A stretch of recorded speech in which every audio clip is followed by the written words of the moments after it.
Hello everyone. आज की इस वीडियो में मैं मॉक टेस्ट को सॉल्व करने जा रहा हूं। मॉक टेस्ट का पहला क्वेश्चन था, हमें इस सीक्वेंस की लिमिट फाइंड करनी है। इस सीक्वेंस में यहाँ पे पावर 1/n है। अगर आपको किसी सीक्वेंस में पावर 1/n दिखेगी तो आपका ध्यान Cauchy second theorem on limit की तरफ जाना चाहिए, और अगर उसी सीक्वेंस में आपको फैक्टोरियल भी दिखेगा तो इससे ज्यादा हाई चांस हो जाते हैं कॉची सेकंड थ्योरम से सॉल्व होने के। कॉची सेकंड थ्योरम क्या कहती है कि an की पावर 1/n की जो लिमिट होती है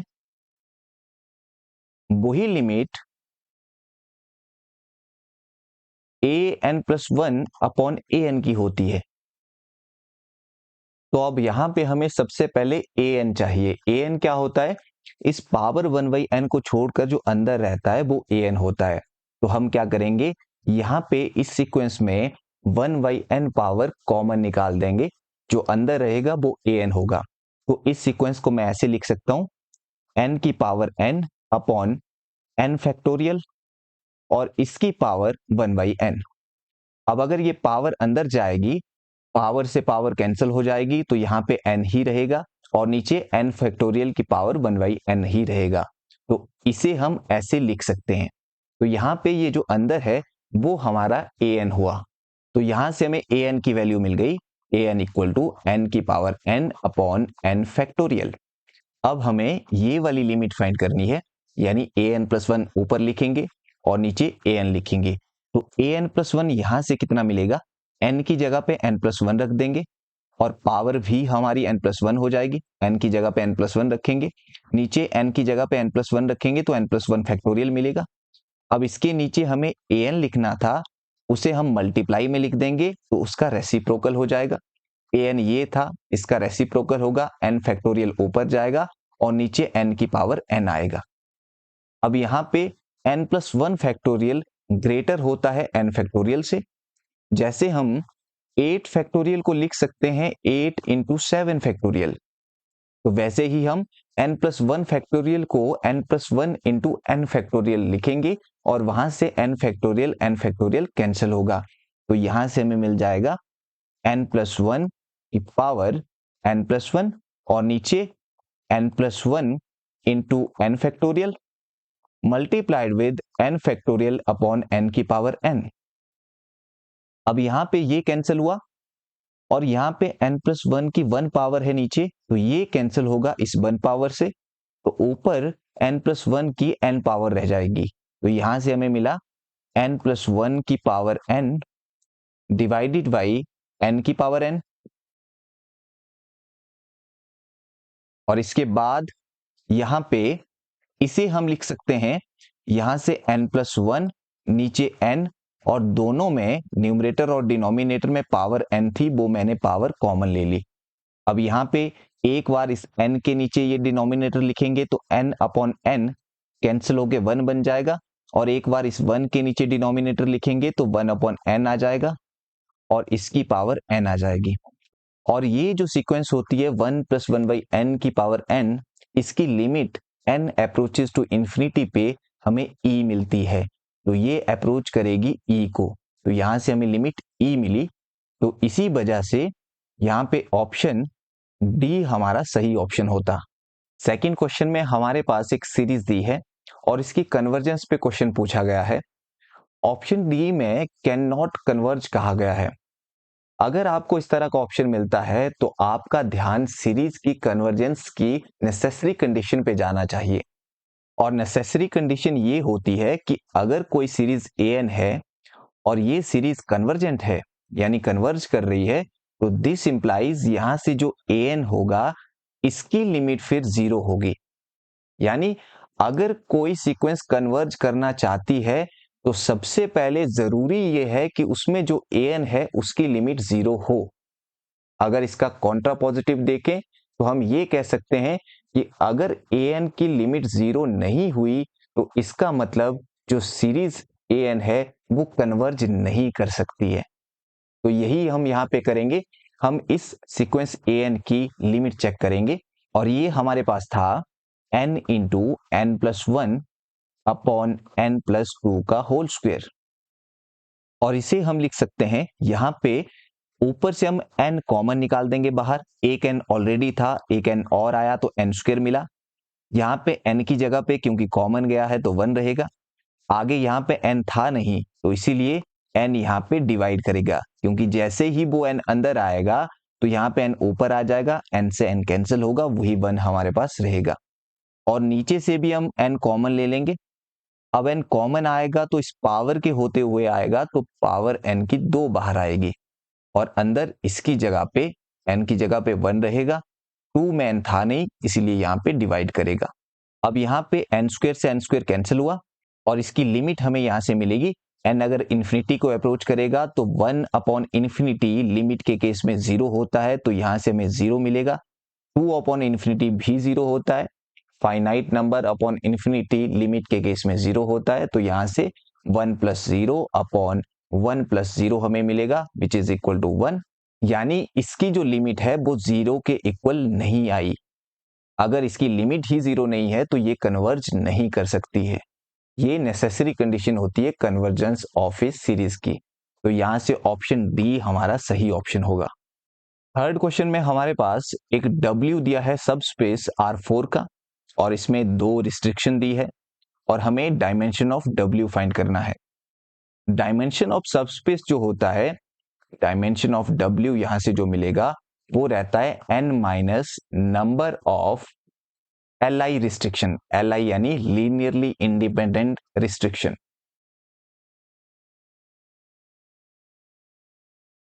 n यहां पे रहता है नंबर ऑफ वेरिएबल्स जो कि यहां पे 4 है, यानी यहां से हमें 4 मिलेगा और हमें ये देखना है कि Li रिस्ट्रिक्शन इस पे कितनी होगी। टोटल रिस्ट्रिक्शन यहां से 2 दी है। Li और Ld चेक करने के लिए हम क्या करते हैं, यहां से एक मैट्रिक्स बनाते हैं, कोफिशिएंट मैट्रिक्स। यहां पे पहली इक्वेशन ये थी, पहला वेरिएबल x है, इसका कोफिशिएंट 1 है तो यहाँ पे 1। आगे नेक्स्ट y था, y यहाँ पे है नहीं तो y का कोफिशिएंट 0, z का कोफिशिएंट यहाँ पे 1 है और w का भी 1 है। और नेक्स्ट इक्वेशन में x है नहीं तो x का 0, y का 1, z का 1, w का 1। अब यहाँ पे वैसे तो ये एक्लन फॉर्म में है और 2 नॉन जीरो रोज है, यानी 2 Li रिस्ट्रिक्शन हमें यहाँ से मिलेगी। अगर आप इसे रैंक से करना चाहते हैं तो यहाँ पे जैसे ये वाला माइनर अगर हम उठाएं तो यहाँ से हमें मिलेगा 1 0 0 1 और इसका डिटर्मिनेंट हमें मिल जाएगा 1 माइनस 0 यानी 1 जो कि नॉन जीरो है। तो हमें 2 क्रॉस 2 का यानी 2 ऑर्डर का एक माइनर मिल गया जो बेनिश नहीं कर रहा है। इसका मतलब इस मैट्रिक्स का रैंक हमें 2 मिलेगा। अगर इसका रैंक 2 है तो इसमें Li रिस्ट्रिक्शन भी 2 होगी। अगर रैंक यहां से 1 मिलता तो इसका मतलब एक इक्वेशन दूसरे पे डिपेंड हो रही है, उसकी वजह से रैंक कम हुआ तो Li रिस्ट्रिक्शन भी वहां से एक ही मिलती है आपको। तो यहाँ पे हमें Li रिस्ट्रिक्शन 2 मिली तो यहाँ से नंबर ऑफ Li रिस्ट्रिक्शन 2 आ जाएगी, 4 माइनस 2 यानी 2। तो यहाँ से ऑप्शन बी हमारा सही ऑप्शन होगा। नेक्स्ट क्वेश्चन में हमारे पास एक फंक्शन दे रखा है C2C और फंक्शन को डिफाइन किया गया है f of z equal to mod of z और फंक्शन की कॉन्टिन्यूटी और डिफरेंशिएबिलिटी पे क्वेश्चन पूछा गया है।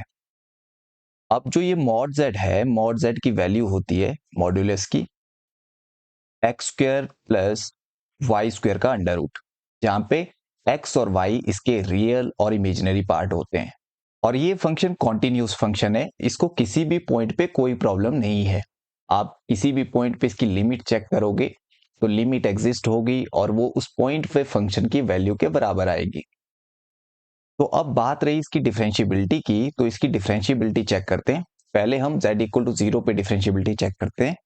डिफरेंशिएबिलिटी का क्या फॉर्मूला रहता है, अगर लिमिट z अप्रोचेस टू 0, क्योंकि हम डिफरेंशिएबिलिटी 0 पे चेक कर रहे हैं, f of z minus f of 0 upon z minus 0, ये लिमिट अगर एग्जिस्ट कर जाए फाइनाइटली तब हम कहते हैं कि फंक्शन डिफरेंशिएबल होगा इस पॉइंट 0 पे। तो यहां से हमें मिलेगा limit z approaches to 0, fz हमारे पास दे रखा है मॉड z माइनस f0, यानी अगर z को 0 रखें, 0 का मॉड 0 होता है तो यहां से 0 मिल जाएगा और नीचे z माइनस 0 हमें मिल जाएगा। तो यहां से हमें बेसिकली मिला which is equal to limit z approaches 0 mod z upon z, और ये लिमिट एग्जिस्ट नहीं करती है। अब इस लिमिट को फाइंड करने के कई तरीके हैं, लेकिन सबसे अच्छा तरीका रहता है कि इसे रियल वेरिएबल में चेंज कर दो।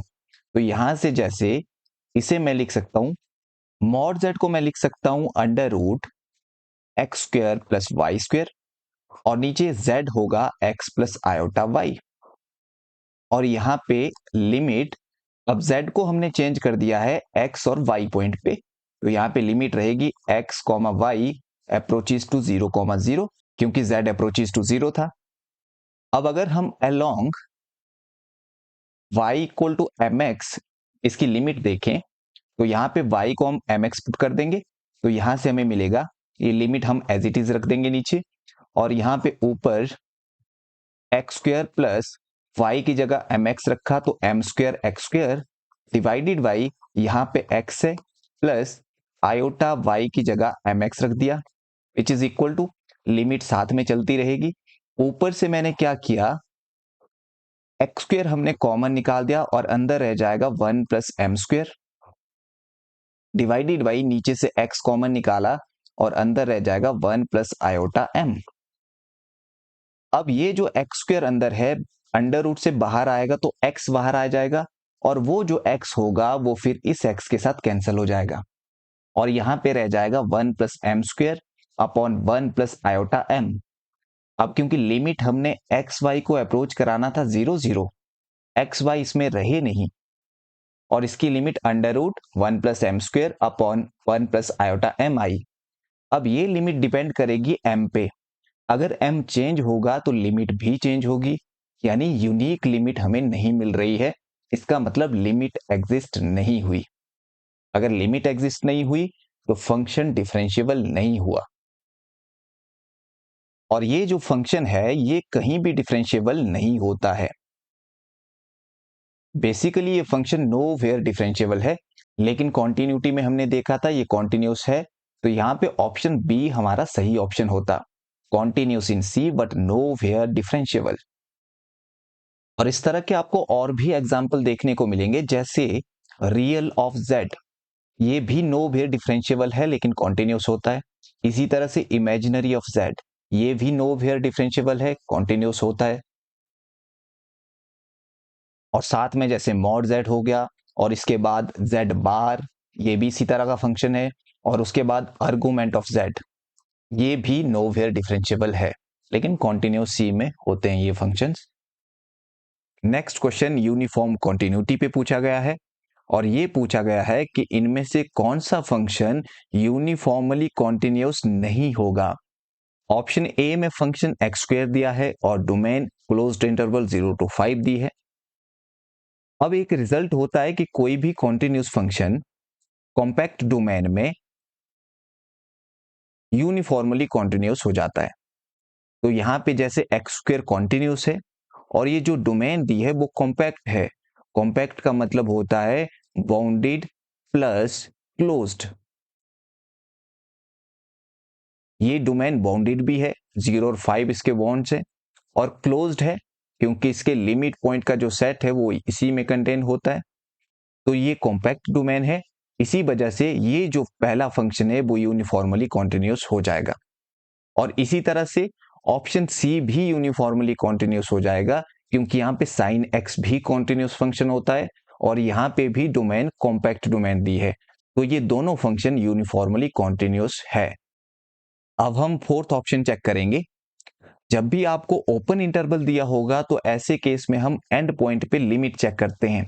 तो सबसे पहले हम 1 पे लिमिट चेक करेंगे, तो यहां से limit x approaches to 1, x sine 1 upon x हमें कितनी मिल जाएगी, x की जगह पे 1 रखेंगे तो 1 साइन 1 अपॉन 1, यहां से 1 आ जाएगा, ये फाइनाइट नंबर हमें मिलेगा, तो लिमिट यहां पे एग्जिस्ट हुई, 1 पॉइंट पे लिमिट एग्जिस्ट हो रही है।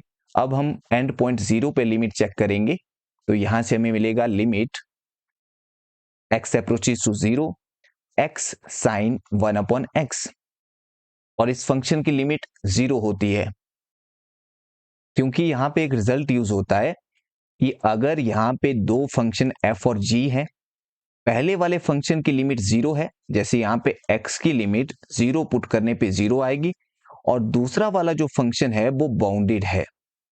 अगर पहले वाले की लिमिट 0 है, दूसरा फंक्शन बाउंडेड है, तो उनके प्रोडक्ट की लिमिट भी 0 ही होती है। तो ये रिजल्ट हम यहाँ पे यूज करेंगे, तो इसकी लिमिट हमें यहाँ से 0 मिलेगी। यानी 0 पॉइंट पे भी लिमिट एग्जिस्ट हुई और 1 पॉइंट पे भी लिमिट एग्जिस्ट हुई, और अगर ओपन इंटरवल के दोनों एंड पॉइंट पे लिमिट एग्जिस्ट होती है तो वो फंक्शन यूनिफॉर्मली कॉन्टिन्यूस हो जाता है। ये एक रिजल्ट होता है। तो ये भी यूसी हुआ। इसका मतलब फोर्थ ऑप्शन हमारा सही ऑप्शन होगा, यानी ये जो फंक्शन है वो यूनिफॉर्मली कॉन्टिन्यूस नहीं होगा। वैसे भी अगर EX का ग्राफ हम ड्रॉ करें तो इसका ग्राफ कुछ ऐसे चलता है, पैरेलल टू बाई एक्स जाता है इन्फिनिटी की तरफ। तो यहां से हमें अनबाउंडेड स्लोप मिलती है पैरेलल टू बाई एक्सिस। तो अगर अनबाउंडेड स्लोप मिले पैरेलल टू बाई एक्सिस, तो इसका मतलब ये जो फंक्शन है वो यूनिफॉर्मली कॉन्टिन्यूस नहीं होगा, और यही हमसे पूछा गया था। तो यहां से ऑप्शन बी हमारा सही ऑप्शन होगा। नेक्स्ट क्वेश्चन में हमसे प्रिंसिपल वैल्यू पूछी गई है लॉग आयोटा की पावर 1/4 की। यहाँ पे हम लॉग की एक प्रॉपर्टी यूज करेंगे कि जो ये पावर होती है वो यहाँ पे आगे आ जाती है। तो यहां से हमें मिलेगा 1/4 लॉग ऑफ आयोटा। अब इसके बाद आयोटा को हम ऐसे लिख सकते हैं cos π/2 प्लस आयोटा साइन π/2। क्योंकि साइन π/2 1 होता है तो यहां पे हमें 1 इंटू आयोटा आयोटा मिल जाएगा, और cos π/2 0 होता है तो 0 प्लस आयोटा आयोटा ही हमें मिलेगा। आयोटा को हम ऐसे लिख सकते हैं। के बाद हम जानते हैं कि cos theta plus iota sine theta e power iota theta के इक्वल होता है, तो यहां से हमें मिल जाएगा e power iota theta. Theta हमारे पास π/2 के इक्वल है, तो यहां से π/2। अब इसके बाद आयोटा के साथ हमें लॉग चाहिए, तो यहाँ पे दोनों साइड हम लॉग ले लेंगे। तो यहां से हमें मिल जाएगा log of iota equal to, यहाँ पे लॉग से e कैंसिल होगा तो हमें मिलेगा आयोटा π/2। इसके बाद हम 1/4 से इसे मल्टीप्लाई कर देंगे, तो यहां से हमें मिल जाएगा 1/4 log iota equal to iota π/8।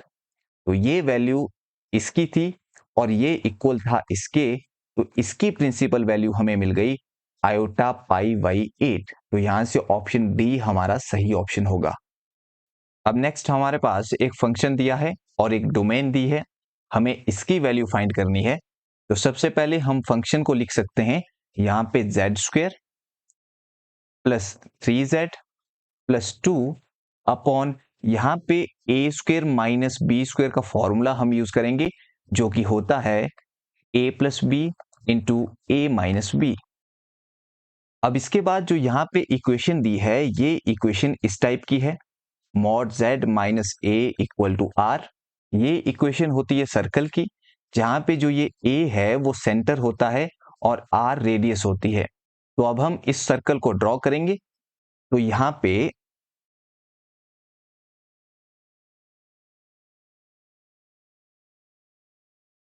ये सर्कल कुछ ऐसा होगा।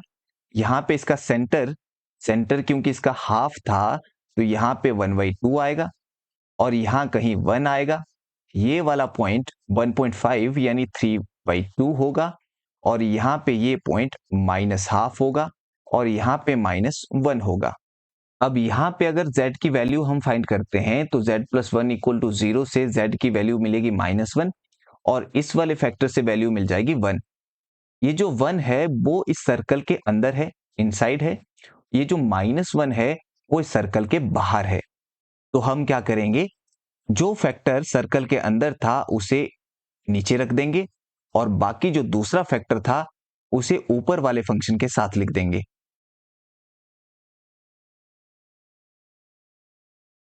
अब यहां से हमें इसकी वैल्यू फाइंड करनी थी, तो कॉची इंटीग्रल फॉर्मूला कहता है कि इसकी value 2 pi iota G of A के इक्वल होगी, और ये जो ए पॉइंट होगा वो ये वाला पॉइंट 1 होगा, और ये जो जी यहां पे होता है वो ये वाला फंक्शन होता है। तो अब यहां से इसकी वैल्यू हमें मिल जाएगी 2 पाई आयोटा इंटू आगे क्योंकि g ऑफ a था, a हमारा 1 था, तो g ऑफ 1 की वैल्यू हमें चाहिए और g हमारा ये फंक्शन है, तो यहाँ पे z की जगह पे हम 1 रख देंगे, वहां से हमें g ऑफ 1 की वैल्यू मिलेगी। तो यहाँ पे अगर वैल्यू 1 रख देंगे तो हमें मिलेगा 1 + 3 + 2 डिवाइडेड बाई 1 + 1, और ये हमारा हो जाएगा 3 + 2 5, 5 + 1 6, 6/2 यानी 3, और 3 जब इस 2 के साथ मल्टीप्लाई होगा तो यहाँ 6 पाई आयोटा आ जाएगा, यानी हमारा ऑप्शन डी यहां से सही ऑप्शन होगा। नेक्स्ट क्वेश्चन में हमारे पास एक मैट्रिक्स दी है और हमें इसकी आइगन वैल्यूज फाइंड करनी है। यहाँ पे हम आइगन वैल्यू फाइंड करने के लिए आइगन वैल्यू की कुछ प्रॉपर्टीज यूज करेंगे। जैसे कि हमें पता होता है जो ट्रेस होती है वो सम ऑफ आइगन वैल्यू के इक्वल होती है। तो यहाँ पे मान लो इस मैट्रिक्स की आइगन वैल्यू है λ1, λ2 और λ3। तो यहाँ से ट्रेस मिल जाएगा इनका सम, और ट्रेस हमें इस प्रिंसिपल डायगोनल की एंट्रीज के सम से भी मिलता है। तो यहाँ पे जैसे सम 0 + 0 + 0 यानी 0 सम आ रहा है, तो ट्रेस हमारी 0 के भी इक्वल है। तो इसके बाद हम ये देखेंगे कि ऑप्शन में से किन 3 एंट्रीज का सम 0 आ रहा है। तो यहाँ पे जैसे फर्स्ट ऑप्शन में 2 + 1 3, 3 + 0 3, यहाँ पे सम 3 आया, तो ये आइगन वैल्यू नहीं होगी क्योंकि आइगन वैल्यू का सम 0 है, तो ये ऑप्शन कैंसिल हो जाएगा। यहाँ पे 2 + 1 + 1 4 और आयोटा से माइनस आयोटा कैंसिल, तो यहाँ पे सम 4 आया, तो ये ऑप्शन भी कैंसिल हुआ। यहाँ पे 1 - 1 0 + 0 0, यहाँ पे सम 0 आ रहा है, और यहाँ पे 2 - 1 -1, यहाँ भी सम 0 आ रहा है। इसका मतलब ऑप्शन सी और ऑप्शन डी में से कोई एक ऑप्शन सही ऑप्शन है। इसके बाद एक और प्रॉपर्टी हम यहाँ पे यूज करेंगे। जैसे अगर यहाँ पे रो सम अगर फाइंड करें हम, 0 + 1 + 1 रो सम 2 आ रहा है फर्स्ट रो का, सेकंड रो का सम भी 2 आ रहा है, और थर्ड रो का सम भी 2 है। अगर रो सम सभी रोज का इक्वल होता है तो जो सम होता है वो एक आइगन वैल्यू बन जाती है। तो यहाँ पे 2 एक आइगन वैल्यू होगी इस मैट्रिक्स ए की, जो कि ऑप्शन डी में नहीं थी, तो ऑप्शन डी भी डिस्कार्ड हो जाएगा, इसीलिए ऑप्शन सी यहां से सही ऑप्शन होगा। Next question is the series n from 0 to infinity 1/2n + 1 whole square converges to. इस सीरीज को अगर हम एक्सपेंड करें तो सबसे पहले n को हम 0 रखेंगे, तो यहाँ पे 1/0 + 1 यानी 1 का होल स्क्वायर हमें यहाँ से मिलेगा। तो यहाँ पे हमें मिला 1/1 का स्क्वायर, प्लस फिर n को हम 1 रखेंगे, तो 2 × 1 2 + 1 3, तो यहाँ से हमें मिल जाएगा 1/3 स्क्वायर। फिर 2 रखेंगे तो 1/5 स्क्वायर, प्लस सो ऑन। इस तरह से ये सीरीज एक्सपेंड होगी। अब एक सीरीज हमारे पास है 1/n square, n from 1 to infinity। ये जो सीरीज है ये कन्वर्ज करती है π² 6 को। ये सम आपको पता होना चाहिए, इसी का हम यूज करेंगे इसकी कन्वर्जेंस चेक करने के लिए। यहाँ पे इसे अगर मैं एक्सपेंड करूं तो n को 1 रखेंगे तो यहां से मिल जाएगा 1/1 का स्क्वायर, फिर 2 रखेंगे 1/2 का स्क्वायर, फिर 1/3 का square, plus 1/4 square, plus so on up to infinity equal to π² 6। This implies, अब यहां से मैं क्या करूंगा 1/1 स्क्वायर, ये जो ऑड वाली टर्म्स है इनको सेपरेट करूंगा, तो यहां से 1/3 square plus 1/5 square plus so on, और plus 1/2 square plus 1/4 square plus 1/6 square, even वाली अलग करूंगा, इक्वल टू π² 6। अब इसके बाद यहां से अगर मैं 1/2 स्क्वायर कॉमन निकालूं तो यहां से मुझे मिलेगा 1/2 स्क्वायर, अंदर इसकी जगह पे रहेगा 1, प्लस 4 को मैं लिख सकता हूं 2 × 2 का होल स्क्वायर, एक 2 का स्क्वायर बाहर गया तो अंदर रह गया 1/2 स्क्वायर। इसी तरह से 6 को मैं लिख सकता हूं 2 × 3, 2 स्क्वायर बाहर गया तो अंदर रह जाएगा 3 स्क्वायर प्लस सो ऑन, और इसकी वैल्यू है π² 6। अब यहां पे जो ये अंदर सीरीज बनी ये वही वाली सीरीज बनी, ये वाली, और इसका सम हमारे पास होता है पाई स्क्वायर बाई 6, तो इसकी जगह पे हम लिख देंगे पाई स्क्वायर बाई 6। तो यहां से आ जाएगा 1/2 का स्क्वायर 4 और साथ में pi square by 6 equal to pi square by 6। ये साथ में चल ही रहा था, तो यहां से हमें क्या मिला, ये प्लस ये equal to pi square by 6। हमें इसकी वैल्यू चाहिए, तो हम इस वाली टर्म को राइट साइड में ले जाएंगे तो ये माइनस की हो जाएगी और हमें इसकी वैल्यू मिल जाएगी। तो इसकी वैल्यू हमें मिलेगी which is equal to pi square by 6 minus, ये वाला दूसरी साइड जाके माइनस होगा तो 1/4 इंटू 6 24 पाई स्क्वायर, और ये आ जाएगा which is equal to 24 LCM, और यहां पे क्योंकि नीचे 6 था तो 4 पाई स्क्वायर माइनस यहाँ पे 24 था तो पाई स्क्वायर। बेसिकली यहां से 4 pi square minus pi square यानी 3 पाई स्क्वायर बाई 24 मिला। 3 से 24 कैंसिल हो जाएगा, नीचे 8 आ जाएगा, तो हमारा जो आंसर आएगा वो आ जाएगा पाई स्क्वायर बाई 8, और ये हमारे ऑप्शन डी में था। नेक्स्ट क्वेश्चन में हमारे पास पूछा गया है the number of generator in a cyclic group of order 10 order के साइक्लिक ग्रुप में कितने जनरेटर होंगे। तो number of generator off cyclic group हमें देता है आइलर फंक्शन 5। तो 10 ऑर्डर के साइक्लिक ग्रुप में 5 ऑफ 10 जनरेटर होते हैं। ये 5 ऑफ 10 की वैल्यू हम कैसे फाइंड करते हैं, इसके लिए हम 10 के फैक्टर बनाएंगे, प्राइम फैक्टर, जो कि होते हैं 2 इंटू 5।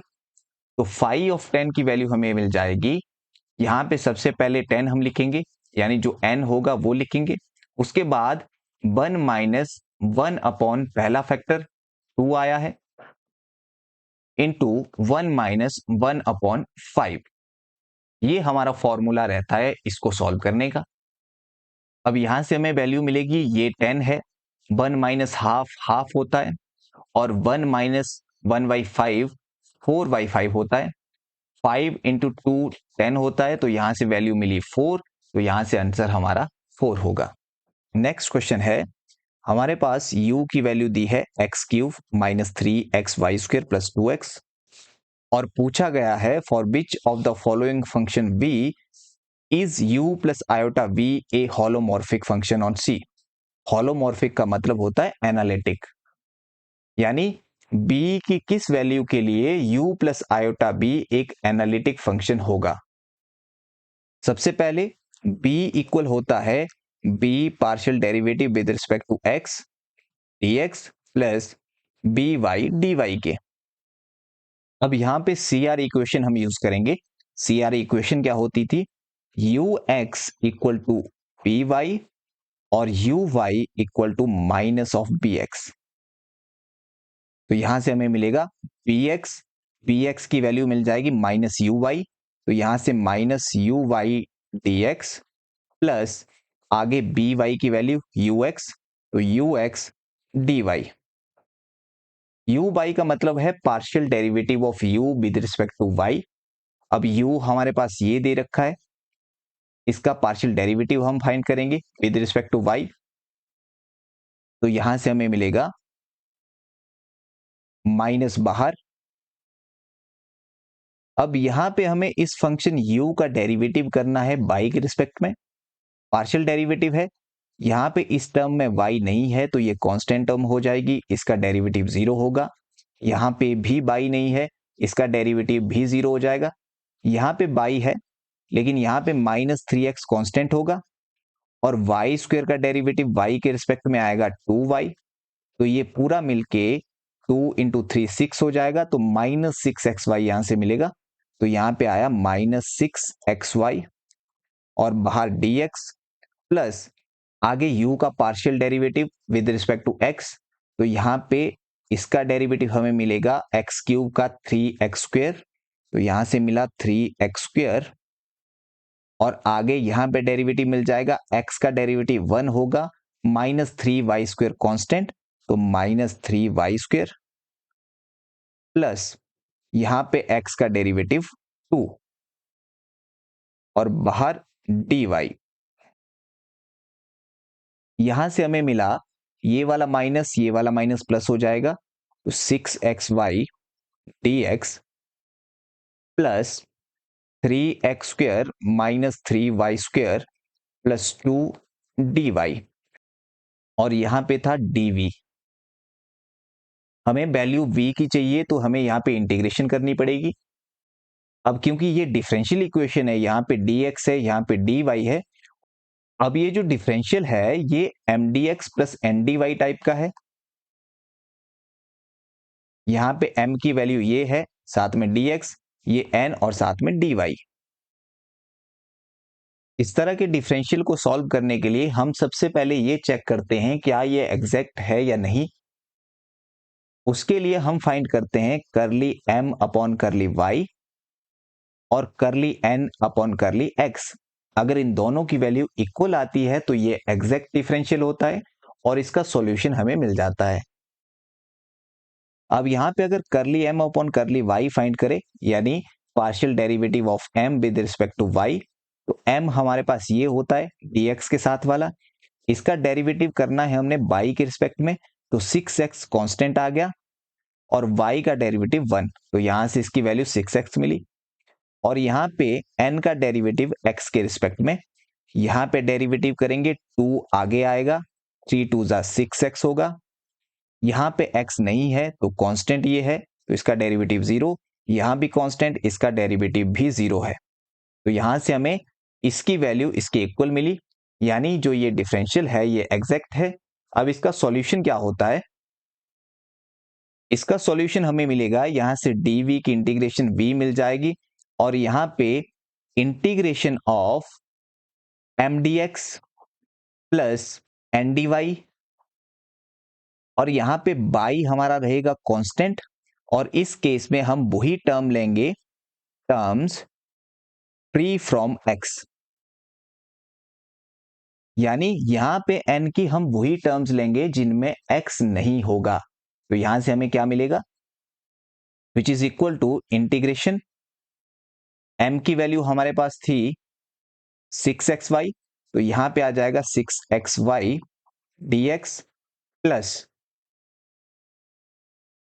इंटीग्रेशन, यहां पे इसमें x है, इन दोनों में x नहीं है, तो ये दो टर्म्स आ जाएगी, जिस टर्म में x है वो वाली टर्म हम नहीं लेंगे, तो यहां पे ये आ जाएगा और साथ में dy which is equal to, अब इंटीग्रेशन में यहां पे हमने लिखा है y कांस्टेंट रहेगा, तो y और 6 बाहर आ जाएगा, x की इंटीग्रेशन होगी और x की इंटीग्रेशन होती है x²/2, और आगे यहाँ पे ये माइनस बाहर आएगा, तो यहाँ पे -3 y² की इंटीग्रेशन होगी y³ प्लस 2 की इंटीग्रेशन होगी 2y, तो यहां से हमें मिल जाएगा, इस 2 से 6 कैंसिल होगा, 3y(x²) और इस 3 से 3 कैंसिल होगा, -y³ प्लस 2y, ये हमारा सॉल्यूशन रहेगा।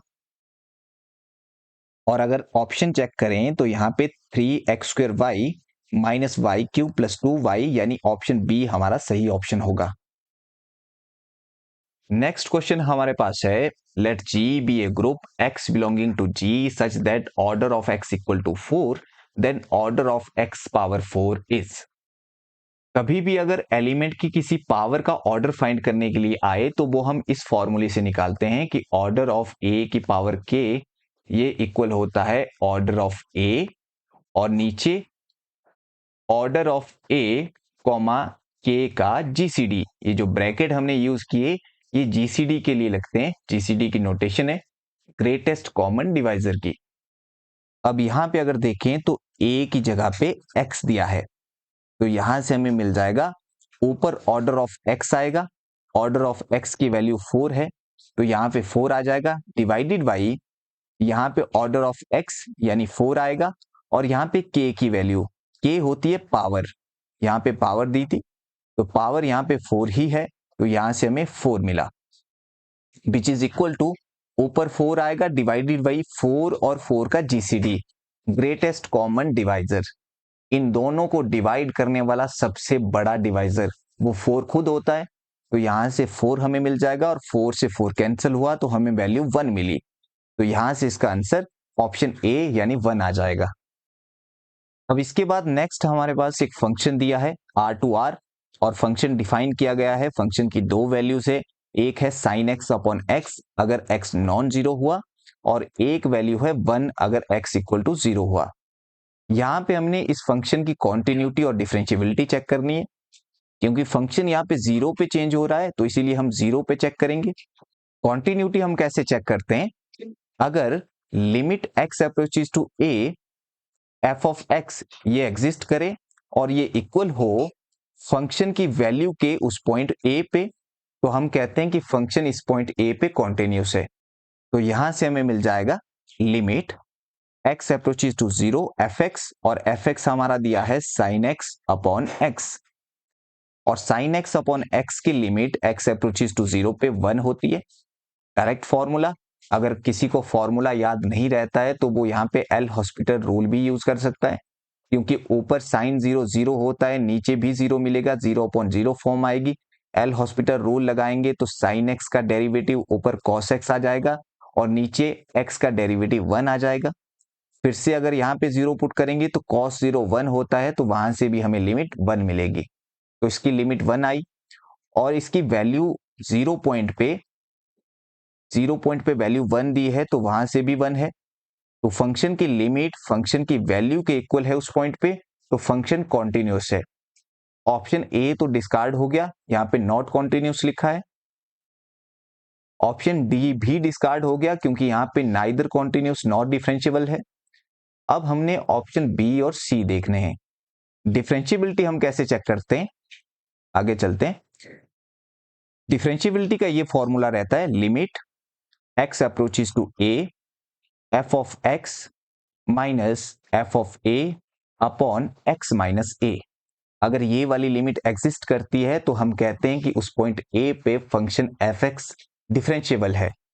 तो यहां पे हमने क्योंकि लिमिट x अप्रोचेस टू 0 पे चेक करना है, तो यहां पे आ जाएगा f(x) minus f of 0 upon x minus 0 which is equal to limit x approaches to 0, f(x) की वैल्यू हमारे पास है साइन x अपॉन एक्स और f of 0 दे रखा है 1 के इक्वल, और नीचे x माइनस 0 आया x के इक्वल। तो यहां से हमें मिलेगा which is equal to limit x approaches to 0 sine x, यहां पे ये एलसीएम आके इधर मल्टीप्लाई करेगा तो यहां से x यहां मल्टीप्लाई हुआ, नीचे यहां पे x रहेगा और ये x इसके साथ मिलाकर x² बनाएगा। अब यहाँ पे अगर लिमिट हम 0 पुट कर दें तो साइन 0 0 होता है, यहाँ भी 0 आएगा, नीचे भी 0 आएगा, तो ये बेसिकली 0/0 फॉर्म बन जाएगी। तो यहाँ पे हम एल हॉस्पिटल रूल यूज करेंगे, उसमें न्यूमरेटर और डिनोमिनेटर का डेरिवेटिव हम सेपरेटली फाइंड करते हैं। तो न्यूमरेटर का अगर डेरिवेटिव हम फाइंड करें तो साइन एक्स का डेरिवेटिव होता है कॉस एक्स, आगे एक्स का डेरिवेटिव होता है 1 और नीचे डेरिवेटिव 2x। यहां पे फिर से लिमिट पुट कर देंगे, cos 0 1 होता है, 1 माइनस 1 ऊपर 0 आ जाएगा, नीचे 0 पुट करेंगे तो नीचे भी 0 आएगा। तो यहां हम एक बार फिर से एल हॉस्पिटल रूल यूज करेंगे, तो यहां से हमें मिलेगा which is equal to limit x approaches to 0, cos x का डेरिवेटिव होता है माइनस साइन x और आगे 1 का डेरिवेटिव 0, नीचे 2x का 2। अब यहां पे 0 पुट करेंगे तो हमें 0 ही मिलेगा, इसका मतलब लिमिट यहां पे फाइनाइट आई यानी एग्जिस्ट हुई। अगर लिमिट एग्जिस्ट हुई यहां पे इस वाले फंक्शन की तो हम कहते हैं फंक्शन इस पॉइंट 0 पे डिफरेंशिएबल होगा। तो अगर ऑप्शन हम देखें तो यहां से ऑप्शन सी हमारा सही ऑप्शन होगा, f is differentiable. Next question में हमसे पूछा गया है कि रेडियस ऑफ कन्वर्जेंस इस पावर सीरीज की क्या होगी। पावर सीरीज होती है समीशन ए एन एक्स की पावर एन टाइप की। यहां पे जो ए एन है इसकी वैल्यू हमें यहां से ये मिल जाएगी एक्स की पावर एन को छोड़कर, तो यहां से हमें ए एन मिला 2n factorial upon n factorial का square. Radius of convergence find करने के दो फॉर्मूले हमारे पास होते हैं। पहला फॉर्मूला है 1/r equal to limit n approaches to infinity mod of a n की पावर 1/n, और सेकेंड फॉर्मूला है 1/r equal to limit n approaches infinity an+1/an। अगर आप यहाँ पे an को ऊपर लिखते हैं तो यहां से आपको डायरेक्ट r की वैल्यू मिल जाती है। अब हमने ये देखना है कि इन दोनों में से हमने कौन सा फॉर्मूला यूज करना है। तो जब भी अगर आपको फैक्टोरियल दिखे, आप इस फॉर्मूले की तरफ जाते हैं, an+1/an, क्योंकि यहाँ पे डिवाइड में टर्म आ जाती है जिसकी हेल्प से फैक्टोरियल कैंसिल होता है। अगर आपको पावर 1/n दिख रही होती है तो हम ये वाला फॉर्मूला ज्यादा यूज करते हैं। तो इस केस में ये फॉर्मूला यूज करेंगे। तो इसके लिए हम an+1/an पहले फाइंड करेंगे। तो an+1 यहां से मिलेगा, n की जगह पे हम n+1 रखेंगे, लेकिन क्योंकि ये 2n है तो n की जगह पे n+1 ब्रैकेट में रखना पड़ेगा ताकि ये 2 अंदर मल्टीप्लाई होके 2n+2 दे।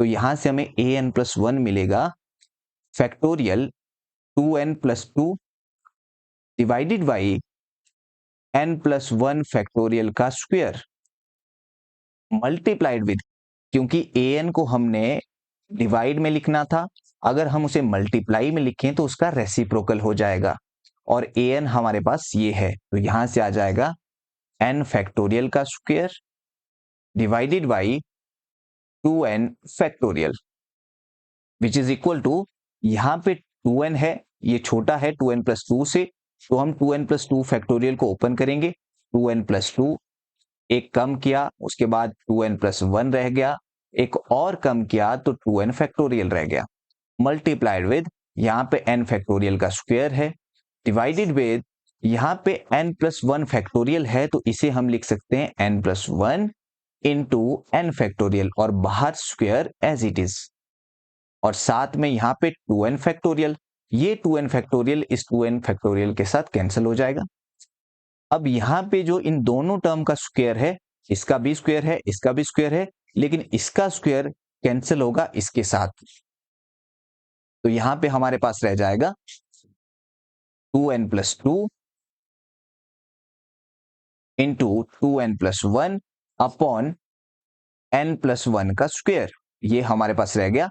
इसके बाद हमें यहां से मिलेगा, अब ऊपर से अगर n हम कॉमन निकाल देते हैं, यहां n कॉमन आया, अंदर रह गया 2 + 2n, आगे से भी n कॉमन आया तो यहां पे रह गया n 2 + 1/n, और डिवाइडेड विद यहां से n हमने कॉमन निकाला, स्क्वायर होते हुए आया, तो यहां पे n स्क्वायर बाहर आएगा, 1 + 1/n का स्क्वायर रहेगा। n स्क्वायर इस n और इस n के साथ कैंसिल होगा। अब क्योंकि हमें इसकी लिमिट फाइंड करनी थी, तो लिमिट इसकी क्या आ जाएगी, यहां पे हमें 2 मिल जाएगा, 2/n यानी 2/∞ बन जाएगा लिमिट के केस में, जो कि 0 होता है, तो यहां से हमें मिलेगा 2 + 0 इंटू यहां पे 2 + 0 डिवाइडेड विद यहां पे 1 + 0 का होल स्क्वायर, 1 + 0 का होल स्क्वायर, नीचे 1 का होल स्क्वायर 1 आ जाएगा, ऊपर 2 × 2 4 आ जाएगा, तो यहां से हमें मिलेगा 4, यानी 1/r हमारा 4 के इक्वल आया, इंप्लाइज r हमारा 1/4 के इक्वल आएगा। ये हमारी ROC रहेगी इस क्वेश्चन के लिए, तो यहां पे ऑप्शन डी सही ऑप्शन होगा। अब इसके बाद नेक्स्ट क्वेश्चन में क्वाड्रेटिक फॉर्म पूछी गई है कॉरस्पॉन्डिंग टू दिस मैट्रिक्स, और वेरिएबल हमने x, y और z रखने हैं। तो इसमें हम क्या करते हैं, क्वाड्रेटिक फॉर्म बनाने के लिए जैसे यहाँ पे डायगोनल एंट्रीज, पहले यहाँ पे 4 है, फिर -6 है, यहाँ पे -9 है, तो सबसे पहले 4 था तो यहाँ पे 4 × x² हो जाएगा। दूसरी एंट्री यहाँ पे -6 थी तो आगे -6 × y² हो जाएगा। थर्ड एंट्री -9 थी तो यहाँ पे -9 × z² हो जाएगा।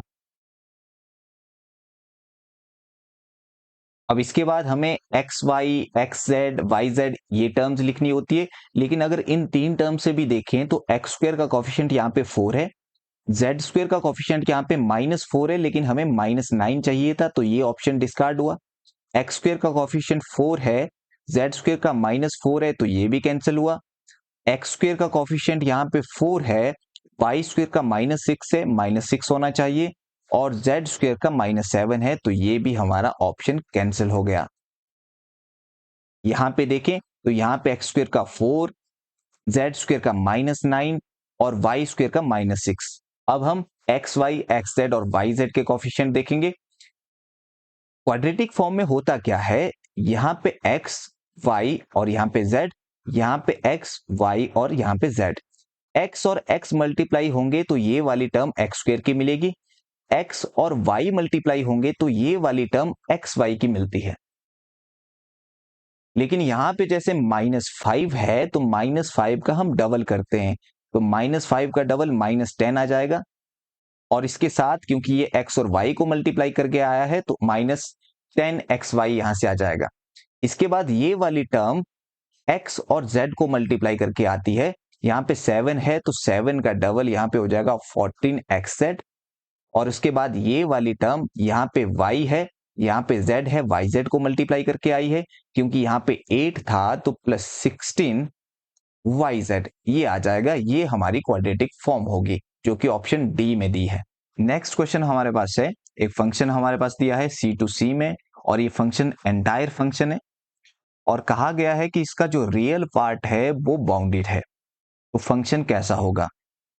तो यहाँ पे लाइवली थ्योरम का हम यूज करेंगे कि कोई फंक्शन अगर एंटायर होता है प्लस साथ में बाउंडेड होता है तो वो फिर कांस्टेंट फंक्शन बन जाता है। अब अगर रियल पार्ट किसी फंक्शन का कांस्टेंट होता है तो पूरा का पूरा वो फंक्शन कांस्टेंट होता है, या फिर अगर इमेजिनरी पार्ट कांस्टेंट होता है तब भी पूरा का पूरा फंक्शन कांस्टेंट होता है। तो इसी केस में यहाँ पे ये वाली थ्योरम हम यूज करेंगे, एंटायर प्लस बाउंडेड, तो फंक्शन कांस्टेंट बन जाएगा। तो इस केस में ऑप्शन सी हमारा सही ऑप्शन होगा। हम यहां से ये नहीं बोल सकते हैं कि फंक्शन जीरो होगा या फिर नॉन जीरो कांस्टेंट होगा, लेकिन इतना क्लियरली बोल सकते हैं कि फंक्शन यहां से कांस्टेंट होगा। Next question is, if the order of every element of a group except identity is 2, then the group is, ये डायरेक्ट थ्योरम बेस्ड क्वेश्चन है। यहाँ पे एक ऐसा ग्रुप दिया है जिसमें हर एलिमेंट का ऑर्डर 2 है एक्सेप्ट आइडेंटिटी। मान लो A इस ग्रुप का एलिमेंट है तो इसका ऑर्डर 2 होगा। तो अगर ऐसा कोई ग्रुप होता है जिसमें आइडेंटिटी को छोड़कर बाकी सभी एलिमेंट का ऑर्डर 2 होता है, ऐसा ग्रुप एबेलियन ग्रुप होता है। ये डायरेक्ट थ्योरम है। इसका प्रूफ भी बहुत छोटा सा है। अगर प्रूफ हम यहाँ पे करें, जैसे ऑर्डर ऑफ ए क्योंकि 2 है तो इसका मतलब a की पावर 2 करने पे आइडेंटिटी मिलेगा, और इसका मतलब ये हुआ कि ए स्क्वायर को हम लिख सकते हैं a into A equal to identity. a को a से ही मल्टीप्लाई करने पे आइडेंटिटी मिल रहा है। किसी एलिमेंट को किसी दूसरे एलिमेंट से ऑपरेट करने पे अगर आइडेंटिटी मिलता है तो वो दूसरा एलिमेंट उसका इन्वर्स होगा। तो यहाँ पे a का इन्वर्स a खुद होगा। यहाँ पे ये जो स्टेटमेंट है वो ऐसे भी पूछी जा सकती थी कि every element of a group is self inverse element then the group is, ये भी यहीं से निकला है। इसके सारे एलिमेंट सेल्फ इन्वर्स एलिमेंट है, तो यहां से हमें ये मिला। अब यहाँ पे एबिलियन प्रूव करना है। एबिलियन का मतलब होता है A star B, B star A के इक्वल होना चाहिए, यानी A B equal to B A होना चाहिए। तो ये प्रूव करने के लिए दो एलिमेंट चाहिए, तो हमने ए और बी दो एलिमेंट ग्रुप से ले लिए। अगर ए और बी ग्रुप के एलिमेंट है तो क्लोजर प्रॉपर्टी कहती है इनको ऑपरेट करोगे तो वो भी ग्रुप का ही एलिमेंट बनेगा। अब अगर ए बी ग्रुप का एलिमेंट है तो ग्रुप में तो ऐसे एलिमेंट है जिनका इनवर्स वो खुद होता है, तो ए बी का इनवर्स यहां से हमें मिल जाएगा ए बी के इक्वल। लेकिन अगर हम ए बी का इनवर्स नॉर्मली फाइंड करते हैं तो यहाँ पे इसका जो इनवर्स निकलता है उसमें बी पहले ओपन होता है, बी इनवर्स ए इनवर्स के इक्वल होता है। तो ए बी इनवर्स की वैल्यू ये भी थी, ए बी इनवर्स की वैल्यू ये भी थी, तो यहां से हमें बी इनवर्स ए बी के इक्वल मिला। अब क्योंकि ए और बी जी के ही एलिमेंट थे और जी में सेल्फ इनवर्स एलिमेंट है, तो इसका मतलब ए का इनवर्स ए होगा, बी का इनवर्स बी होगा। तो यहां से बी इनवर्स बी आ जाएगा, ए इनवर्स ए आ जाएगा, और बी ए बी के इक्वल आएगा, तो ये एबेलियन बन जाता है। Next question is, which of the following matrices is not diagonalisable. इनमें से कौन सी मैट्रिक्स डायगोनलाइजेबल नहीं होगी। सबसे पहले ऑप्शन ए की बात करते हैं। ऑप्शन ए में जो ये मैट्रिक्स दी है ये सिमेट्रिक मैट्रिक्स है।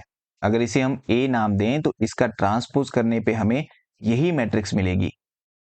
और जितनी भी सिमेट्रिक मैट्रिक्स होती है वो डायगोनलाइजेबल होती है। तो ये आप रिजल्ट लिख सकते हैं कि जितनी भी सिमेट्रिक मैट्रिक्स होती है वो डायगोनलाइजेबल होती है। तो ये डायगोनलाइजेबल आ जाएगी। अब नेक्स्ट चलते हैं ऑप्शन बी की तरफ।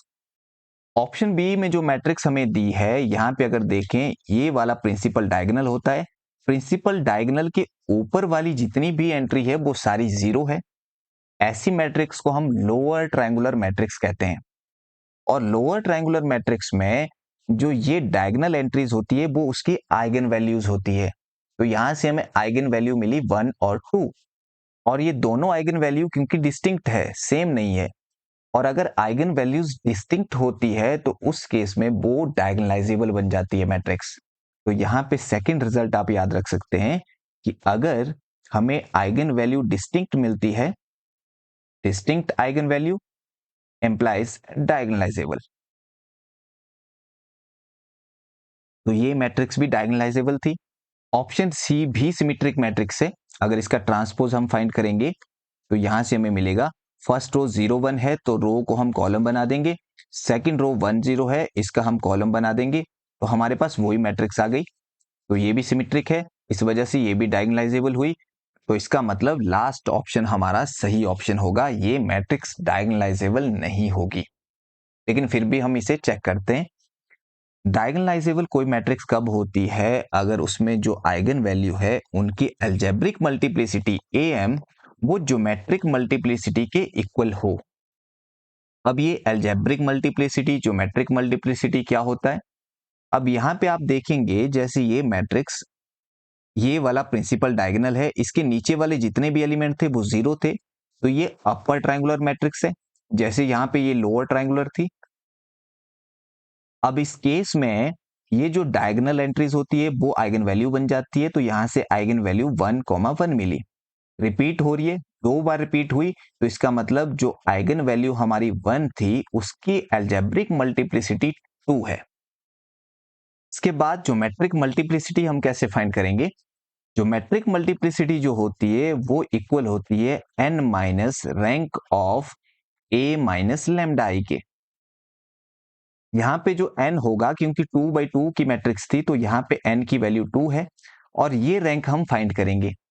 तो यहाँ पे a minus lambda I matrix हम फाइंड करेंगे, तो a हमारे पास ये वाली मैट्रिक्स थी 1 1 0 1, माइनस लैम्डा यानी आइगन वैल्यू वो 1 हमारे पास थी 0 0 1 होती है।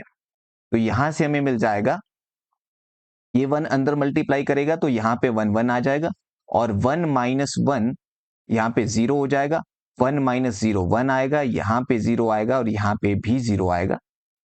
तो ये हमारे पास आया a माइनस लैम्डा आई। इसका रैंक अगर देखें तो 2/2 की मैट्रिक्स थी, डिटर्मिनेंट 0 है, लेकिन यहाँ पे नॉन जीरो एंट्री मिल रही है, तो रैंक इस मैट्रिक्स, अगर इसको नाम दे a तो इसका रैंक 1 है, तो यहाँ पे रैंक माइनस कर दें तो हमें यहाँ से 1 मिल जाएगा। तो ज्योमेट्रिक मल्टीप्लिसिटी हमें 1 मिली, एल्जेब्रिक मल्टीप्लिसिटी 2 थी। एल्जेब्रिक मल्टीप्लिसिटी ज्योमेट्रिक मल्टीप्लिसिटी के इक्वल नहीं है, इसका मतलब ये डायगोनलाइजेबल नहीं होगी। तो ये ऑप्शन हमारा सही ऑप्शन यहां से हो जाएगा। के बाद नेक्स्ट क्वेश्चन हमारे पास है question number 19। Which of the following statement about sequence in are is not true? इनमें से कौन सी स्टेटमेंट ट्रू नहीं है? फर्स्ट स्टेटमेंट हमारे पास है, कन्वर्जेंट सीक्वेंस जो होती है वो कॉची सीक्वेंस होती है। एक थ्योरम हमारे पास होती है कि a sequence is convergent sequence if and only if it is Cauchy sequence. यानी जितनी भी कन्वर्जेंट सीक्वेंस होती है वो कॉची सीक्वेंस होती है, और जितनी भी कॉची सीक्वेंस होती है वो कन्वर्जेंट सीक्वेंस होती है। तो ये जो पहली स्टेटमेंट थी ये ट्रू स्टेटमेंट थी। और नेक्स्ट स्टेटमेंट हमारे पास है, कॉची सीक्वेंस आर बाउंडेड। अब जितनी भी कन्वर्जेंट सीक्वेंस होती है वो बाउंडेड होती है, क्योंकि हमने पहली थ्योरम पढ़ी कॉची सीक्वेंस जो है वो कन्वर्जेंट होती है और कन्वर्जेंट सीक्वेंस बाउंडेड होती है, तो इसी वजह से कॉची सीक्वेंस भी बाउंडेड होगी। तो ये भी ट्रू स्टेटमेंट है। उसके बाद है, bounded monotone sequence need not converge. ये स्टेटमेंट नॉट ट्रू है, क्योंकि अगर कोई सीक्वेंस बाउंडेड है प्लस मोनोटोन है तो वो कन्वर्जेंट हो जाती है। ये भी एक थ्योरम है। यहाँ पे लिखा है नीड नॉट कन्वर्ज, तो ये गलत हो गया, इसीलिए ये स्टेटमेंट नॉट ट्रू स्टेटमेंट है। इसी वजह से ये ऑप्शन हमारा ऑप्शन सी सही ऑप्शन होगा। ऑप्शन डी में पूछा गया है every bounded sequence has a monotone subsequence, ये ट्रू स्टेटमेंट है। जितनी भी बाउंडेड सीक्वेंस होती है उनके पास एक मोनोटोन सब सीक्वेंस जरूर होती है, तो यहां से ऑप्शन सी हमारा सही ऑप्शन होता। Next question is if R is a ring such that a square equal to a for all a belonging to R, then characteristics of R is, options हमारे पास दिए हुए हैं। अब यहाँ पे हमारे पास दिया है कि अगर a किसी रिंग का एलिमेंट है तो इसका स्क्वायर करने पे हमें a ही मिलेगा, a स्क्वायर a के इक्वल है। तो अब हम क्या कर सकते हैं, यहाँ पे जैसे a इक्वल है a स्क्वायर के, इसको मैं लिख सकता हूं माइनस ऑफ a का स्क्वायर, और ये इक्वल होगा फिर माइनस ए के, क्योंकि जितने भी एलिमेंट हैं उनका स्क्वायर करने पे जो मिलता है वो उसी एलिमेंट के इक्वल होता है।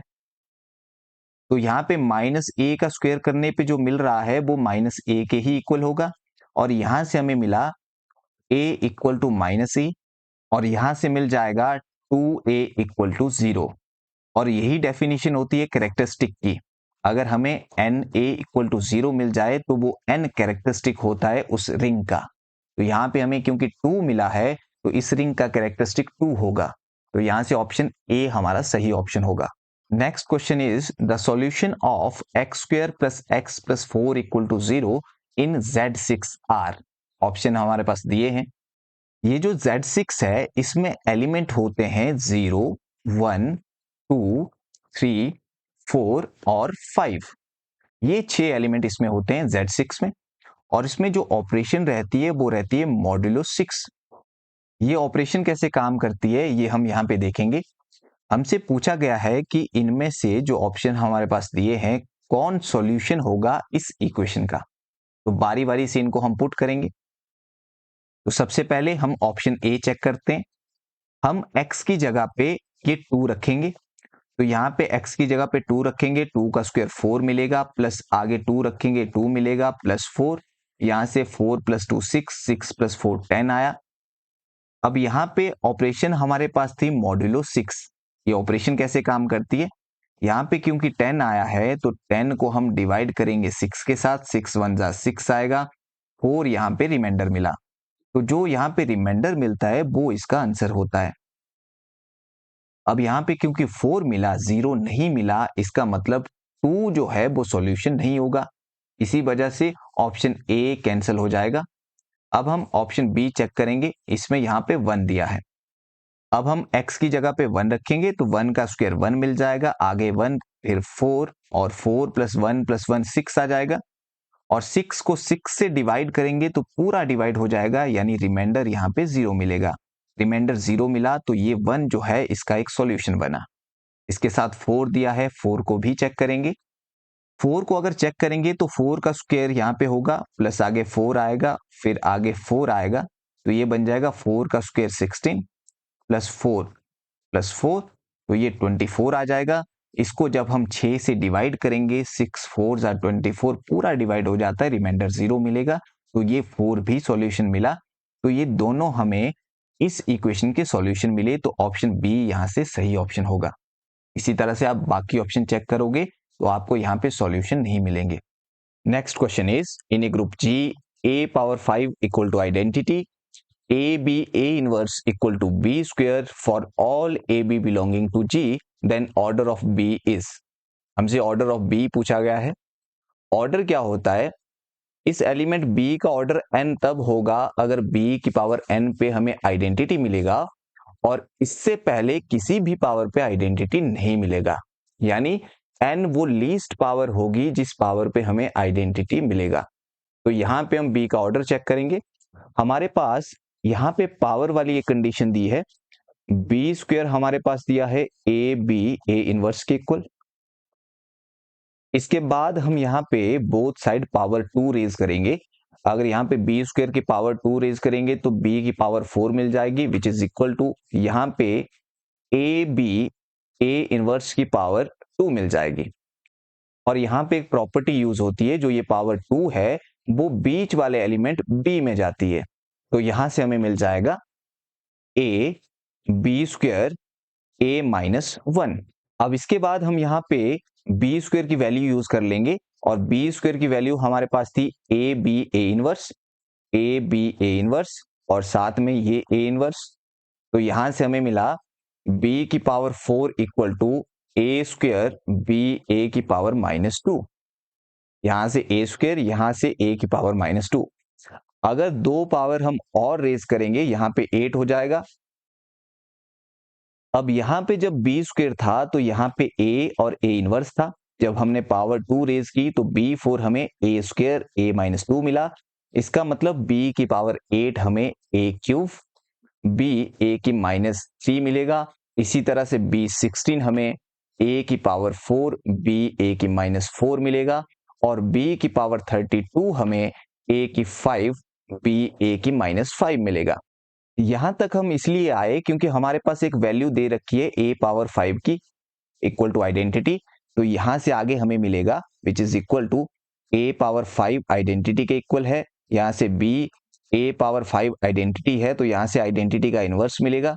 एलिमेंट को आइडेंटिटी से ऑपरेट करते हैं तो वही एलिमेंट रहता है, आइडेंटिटी का इनवर्स भी आइडेंटिटी होता है। तो यहां से आइडेंटिटी खत्म हो जाएगा और यहां से हमें b मिल जाएगा। तो बेसिकली हमें यहां से मिला b की पावर 32 इक्वल टू b। अब यहां से एक पावर अलग करेंगे तो हमें यहां से मिलेगा b की 31 into b equal to e into b. इस b को हम e इंटू बी लिख सकते हैं, आइडेंटिटी से ऑपरेट होके b ही रहेगा। यहां से राइट कैंसलेशन लॉ से b कैंसिल हो जाएगा, तो b की पावर 31 हमें आइडेंटिटी के इक्वल मिलेगा। अब यहां से हमें मिल गया b power 31 equal to identity. अब अगर किसी एलिमेंट की किसी पावर पे हमें आइडेंटिटी मिलता है तो इसका मतलब ये होता है कि जो उस एलिमेंट का ऑर्डर होगा वो डिवाइड करेगा इस पावर को। इसका मतलब जो ऑर्डर ऑफ बी होगा वो 31 को डिवाइड करेगा। 31 प्राइम नंबर है, इसको डिवाइड करने वाले दो ही नंबर है, या तो 1 या तो 31। यानी ऑर्डर ऑफ बी या तो 1 हो सकता है या तो 31 हो सकता है। यहाँ पे ऑप्शन में हमें 31 दिख रहा है, तो ऑप्शन सी हमारा सही ऑप्शन होगा। लेकिन यहां से क्योंकि ऑर्डर ऑफ बी 1 भी आ रहा है, इसका मतलब कहीं ना कहीं क्वेश्चन में टाइपिंग मिस्टेक है। तो यहाँ पे क्वेश्चन में b is not equal to identity भी होना चाहिए, क्योंकि 1 ऑर्डर सिर्फ आइडेंटिटी का होता है। अगर बी आइडेंटिटी के बराबर नहीं हुआ तो इसका मतलब बी का ऑर्डर 1 नहीं हो सकता। इसीलिए यहाँ पे 31 ऑर्डर कंफर्म हो जाता। नेक्स्ट क्वेश्चन में हमें इस फंक्शन की लिमिट फाइंड करनी है x अप्रोचेस टू 0 पे। अगर मान लो हम यहाँ पे डायरेक्टली 0 पुट कर दें तो साइन 0 होता है 0 और नीचे कॉस 0 होता है 1। 1 माइनस 1 हो जाएगा 0, अंडर रूट 0 0। तो यहाँ पे 0/0 फॉर्म बनेगी। 0/0 फॉर्म देखते ही हमारे दिमाग में एल हॉस्पिटल रूल आता है, लेकिन यहाँ पे एल हॉस्पिटल रूल से दिक्कत आएगी। यहाँ पे कुछ एक हम ट्रिग्नोमेट्री के फॉर्मूले यूज करेंगे। जैसे हम जानते हैं कि साइन 2x का फॉर्मूला होता है 2 साइन x cos x। यहां पे एंगल 2x था तो आगे एंगल इस 2x का हाफ रह जाता है, 2x था x रह गया। इसी तरह से अगर साइन x हुआ तो इसकी वैल्यू आ जाएगी 2 साइन, यहां पे एंगल x है तो आगे एंगल x/2 हो जाएगा। एक फॉर्मूला हम ये यूज करेंगे यहां न्यूमरेटर में, साइन x की value 2 sine x/2 cos x/2 लिखेंगे।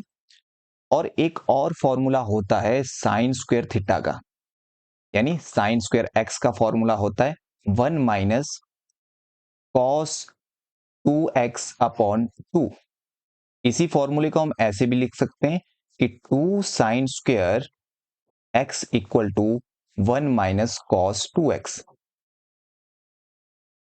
अब यहां पे अगर एंगल 2x है तो यहां पे इसका हाफ एंगल होता है, x होता है। तो इसी से बनेगा 2 sine square x/2 equal to 1 minus cos x।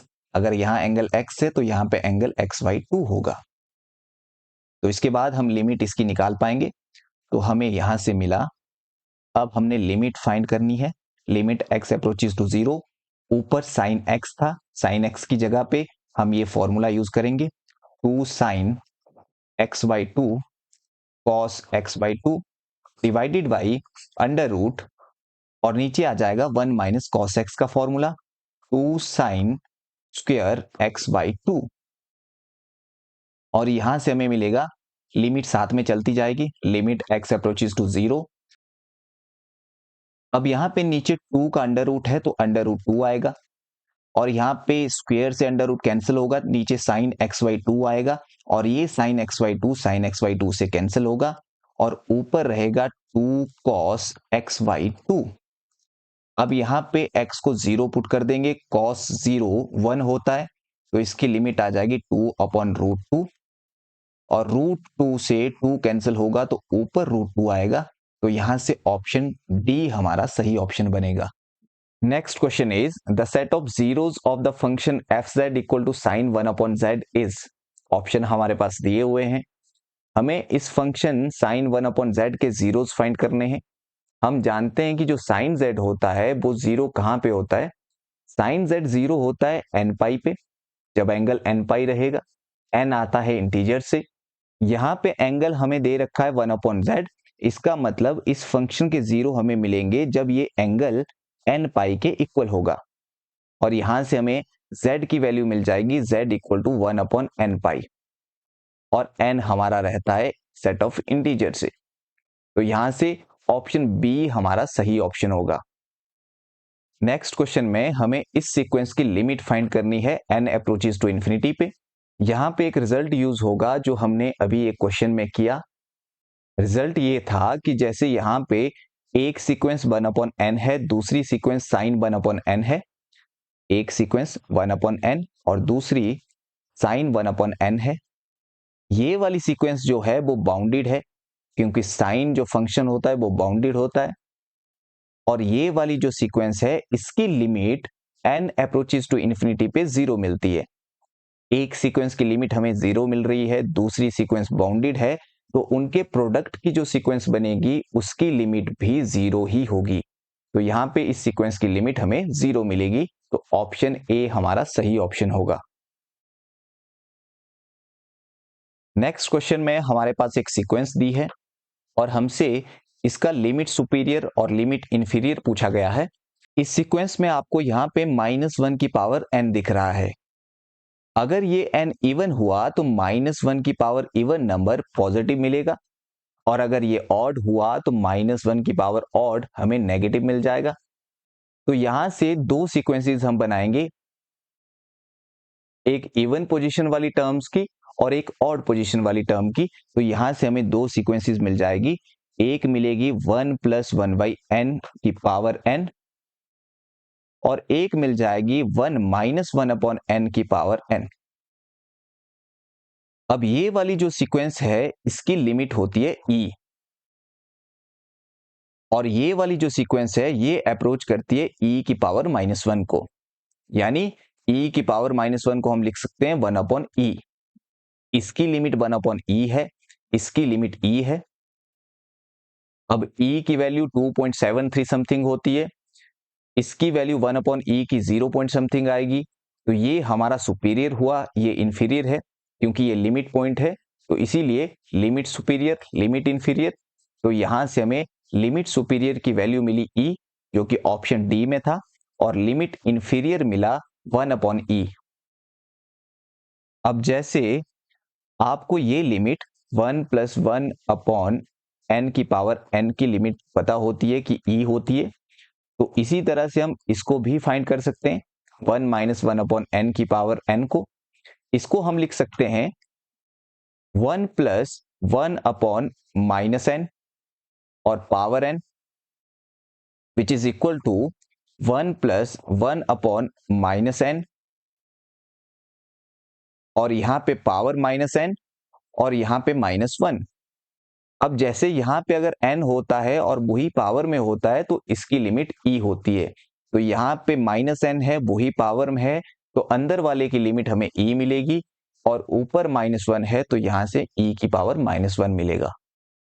Next question में हमारे पास एक फंक्शन दिया है fz, और हमें ये बताना है कि z = 0 पॉइंट पे क्या इस फंक्शन का पोल होगा ऑर्डर 3 का, या पोल हमें मिलेगा ऑर्डर 2 का, या फिर इसेंशियल सिंगुलैरिटी होगी, या फिर रिमूवेबल सिंगुलरिटी होगी।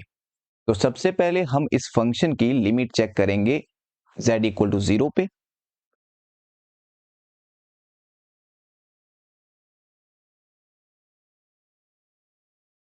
अगर यहाँ पे z को 0 रखेंगे 0 मिल जाएगा, साइन 0 भी 0 होता है तो ऊपर हमें 0 मिल जाएगा और नीचे भी 0 मिलेगा, तो यहाँ से 0/0 फॉर्म मिली, इनडिटर्मिनेंट फॉर्म। तो यहाँ पे हम एल हॉस्पिटल रूल यूज करेंगे। उसके लिए हम न्यूमरेटर और डिनोमिनेटर का डेरिवेटिव सेपरेटली फाइंड करेंगे। न्यूमरेटर में z का डेरिवेटिव होता है 1, साइन z का होता है cos z, upon z cube का होता है 3z स्क्वायर। अब यहाँ पे फिर से z को हम 0 अप्रोच करेंगे तो यहाँ पे cos 0 1 हो जाएगा, 1 - 1 ऊपर 0 आ जाएगा, नीचे भी 0 पुट करेंगे तो 0 मिलेगा। तो यहाँ पे फिर से एल हॉस्पिटल रूल हम यूज करेंगे। फिर से डेरिवेटिव करने पे 1 का डेरिवेटिव 0 मिलेगा, cos z का डेरिवेटिव होता है माइनस ऑफ साइन z, उस माइनस की वजह से ये प्लस हो जाएगा, तो यहाँ पे हमें मिलेगा साइन z अपॉन यहाँ पे नीचे का डेरिवेटिव 2 आगे आ जाएगा, तो ये हो जाएगा 6z। अब यहाँ पे फिर से लिमिट हम पुट कर देंगे, z अप्रोचेस टू 0, तो साइन 0 0 हो जाएगा, नीचे 6z ये भी 0 हो जाएगा। एक बार फिर से एल हॉस्पिटल रूल यूज करेंगे तो साइन z का डेरिवेटिव हमें मिलेगा cos z और नीचे 6z का डेरिवेटिव हमें मिलेगा 6। अब limit z approaches to 0 put करेंगे तो cos 0 होता है 1 और नीचे मिला 6, तो यहां से हमें फाइनाइट वैल्यू मिली। इसका मतलब ये हुआ कि लिमिट हमारी एग्जिस्ट हुई। अब लिमिट एग्जिस्ट हुई z अप्रोचेस टू 0 पे, इसका मतलब z equal to 0 removable singularity होगी इस फंक्शन की। अगर लिमिट एग्जिस्ट ही नहीं होती तो उस केस में इसेंशियल सिंगुलरिटी होती है, और अगर लिमिट एग्जिस्ट हुई इनफाइनाइटली तो उस केस में पोल होता है, फिर हम पोल का ऑर्डर चेक करते हैं। लेकिन यहाँ पे फाइनाइटली एग्जिस्ट हो रही है लिमिट, इस वजह से रिमूवेबल सिंगुलरिटी होगी। Next question is let A B a matrix of order 3, यानी ए हमारे पास मैट्रिक्स दी है 3x3 की, with 2 of its eigen values 3 and 3, यानी दो आइगन वैल्यू हमारे पास दी है 3,3। If trace of A is 3 और ट्रेस हमारे पास दी है 3, trace equal to 3, then the determinant of A is, और डिटर्मिनेंट हमसे पूछा गया है। अब जो डिटर्मिनेंट होता है वो प्रोडक्ट ऑफ आइगन वैल्यूज होता है। अगर हमें तीनों आइगन वैल्यू मिल जाए, उनको हम मल्टीप्लाई करेंगे, वो हमारा डिटर्मिनेंट होता है। और हमें ये भी पता है कि जो ट्रेस होता है वो सम ऑफ आइगन वैल्यूज होता है। तो यहाँ पे दो आइगन वैल्यू ये थी, तो सम आ जाएगा 3 + 3, और थर्ड आइगन वैल्यू को हम मान लेते हैं लैम्डा, तो ये ट्रेस होगा तीनों आइगन वैल्यू का सम। और ट्रेस हमारे पास दे भी रखा है 3, तो इसका मतलब ये 3 के इक्वल होगा, और यहां से हमें लैम्डा की वैल्यू मिल जाएगी लैम्डा इक्वल टू -3। इसका मतलब ये हुआ कि एक आइगन वैल्यू 3 थी, दूसरी भी 3 थी, और तीसरी हमें मिल गई -3।